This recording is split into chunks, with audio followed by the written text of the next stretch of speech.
టిట్కో ఇళ్లకు తాము gated community స్థాయిలో కలర్స్ ని సెలెక్ట్ చేస్తే జగన్ వచ్చాక వాటిని మార్చేశారని మండిపడ్డారు మంత్రి నారాయణ. జగన్ పిచ్చి తుగ్లక్ పనులు చేశారని విమర్శించారు.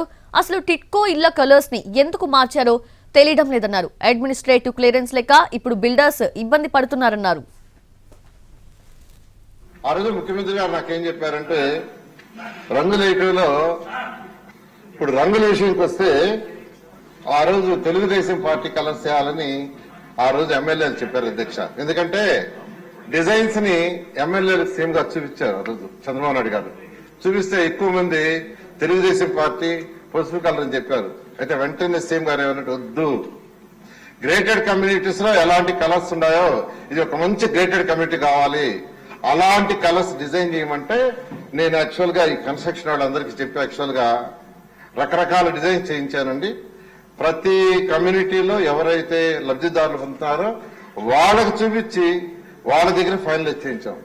డిజైన్లు 10 చేయించాం ప్రతి దగ్గర, వాళ్ళకి చూపించి వాళ్ళ దగ్గర ఫైనలైజ్ చేశాం. ఫైనలైజ్ చేసి కలర్స్ వేస్తే జగన్మోహన్ రెడ్డి గారు రాగానే ఫస్ట్ కలర్స్ మార్చారు. ఎందుకు మార్చారు? ఇంకొక విషయం అన్నిటికంటే ఈ రోజు బిల్డర్స్ సఫర్ అవుతున్నారు కట్టినాడు. ఎందుకంటే దానికి అడ్మినిస్ట్రేటివ్ గ్యారంటీ లేదు, టెండర్ లేదు, ఏమీ లేకుండా 300 కోట్ల రూపాయల సుమారు వర్త్ కలర్స్ మార్చేశారు. No administrative approval, no tender, nothing. నోటి మాటతో యాక్చువల్ గా చేశారు. వాళ్ళందరూ సఫర్ అవుతా తిరుగుతున్నారు. బట్ దానికి మనం చేయగలిగింది ప్రభుత్వంలో ఏమీ లేదండి. అదే చెప్పాను, అడిగితే కూడా చెప్పాను.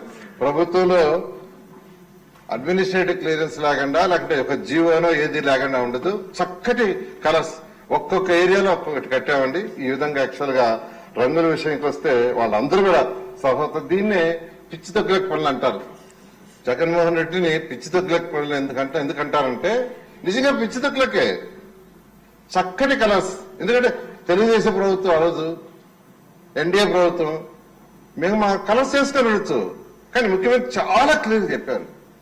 దాంతో అంత చక్కగా చేస్తే వచ్చిన కలర్స్ మార్చి అసలు